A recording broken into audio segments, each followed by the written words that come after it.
Viviamo in un mondo pieno e ricco di distrazioni. Quante volte ci è capitato di cercare pace e tranquillità per studiare o per dedicarci a quel progetto e essere... Sì, pronto? No, guardi, no, scusi, sto registrando un video. No, non mi interessa, grazie.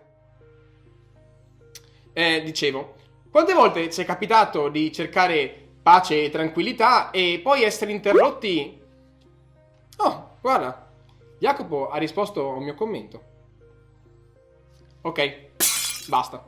Dicevo, quante volte ci capita, finalmente, di cercare pace e tranquillità, ma non riuscire mai a trovare la giusta concentrazione, perché viviamo in un mondo davvero ricco di distrazioni.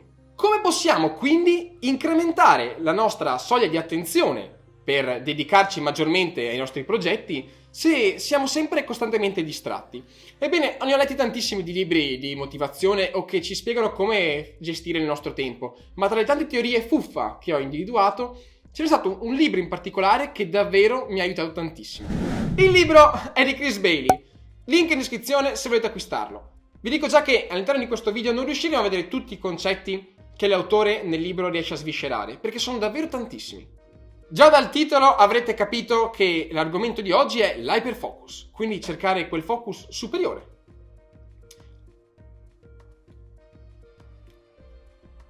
Quando parliamo di produttività, un'interessante metafora è quella del pilota e dell'aereo.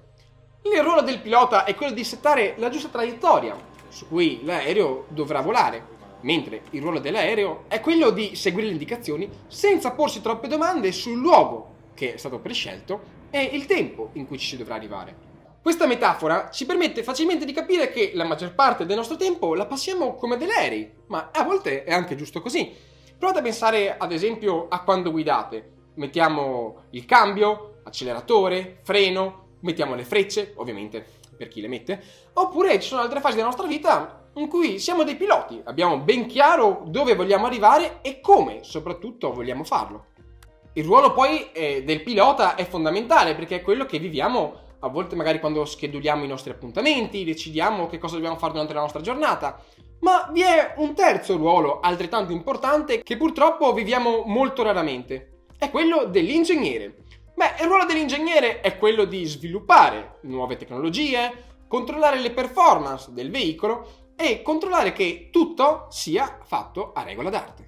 L'obiettivo che dobbiamo porci nella vita è quello di passare meno tempo a essere degli aerei e porre invece maggiore attenzione a essere dei piloti o degli ingegneri, cercando quindi di sviluppare e organizzare la nostra giornata per evitare di sprecare tempo, in modo che l'aereo non devi sulla classica serie TV. Come possiamo quindi mettere stop all'autopilota e settare noi la direzione giusta? Bene ragazzi, prima di andare avanti però vi ricordo di mettere like al video, iscrivervi al canale e attivare la notifica. Per voi sono cose che ci mettete davvero pochi istanti a fare, ma che per me sono super preziose per far crescere il canale. Vi ringrazio. Ma adesso andiamo avanti.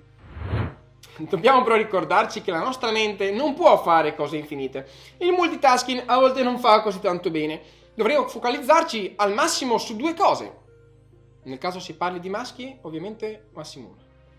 Vediamo ora però i 4 passaggi che ci aiuteranno davvero a settare l'autopilota in off e essere noi a prendere in mano le redini dell'aereo. Step 1. Decidiamo soltanto una cosa su cui vogliamo dedicarci e per quanto tempo vogliamo lavorarci sotto. È importante all'inizio partire con un lasso di tempo breve, perché la nostra mente farà fatica a concentrarsi. Step 2. Allontanarci dalle distrazioni. Lasciamo il telefono in un'altra stanza, magari togliamo anche la suoneria, in modo che non ci venga la tentazione ogni 2 secondi al minimo suono di andare a vedere che cosa è successo. Step 3. Attiviamo un timer. Vi parlerò di una tecnica in futuro molto importante chiamata Pomodoro, però intanto potremo voler decidere di attivare un timer magari di 20 o 25 minuti in cui essere focalizzati sul nostro obiettivo. E step 4. Cerchiamo di concentrarci sull'hyperfocus. Se ci accorgiamo di essere distratti, ritorniamo subito sul nostro lavoro. Come possiamo però davvero creare l'hyperfocus? Dovete sapere che su internet è pieno di app o di metodologie che cercano in qualche modo di svelare l'ingrediente segreto per raggiungere il vero hyperfocus, ma l'unica metodologia davvero che ha avuto delle fonti scientifiche che hanno certificato la validità del metodo, è la meditazione. A questa potremo aggiungere la mindfulness. Io da qualche tempo cerco di impegnarmi nella meditazione quasi giornalmente, ma fatemi sapere nei commenti se volete che nel futuro facessi un video in cui approfondiremo con più dettaglio questo argomento. Magari vi può interessare. Forse non l'avete mai provato. Attenzione però! Se l'autore ci dice che dobbiamo raggiungere l'hyperfocus, dall'altra ci parla di un altro importantissimo step, chiamato scatter focus. Ebbene, perché se l'hyperfocus è la massima concentrazione su un'unica task, la scatter focus invece è quella parte più creativa. Non è così da dover ignorare, la creatività è fondamentale perché ci permette di dare quello sprint ai nostri progetti, di vedere fuori dagli schemi. Quando infatti viviamo all'interno della scatter focus possiamo concentrarci su 3 di solito principali scenari, quelli passati, presenti o futuri. Riuscire a immergerci in questi ultimi ci permetterà invece di lavorare con la mente ma concentrandoci sui nostri obiettivi, per cui non perdendo del tutto la bussola ma cercando di portare quel qualcosa in più di creativo. Ad esempio, quando creo un video, non posso essere super razionale e concentrato solo sull'hyperfocus, se no mancherebbe tutto quell'aspetto innovativo e sarei solo una copia di chi ha già fatto lo stesso tipo di contenuti.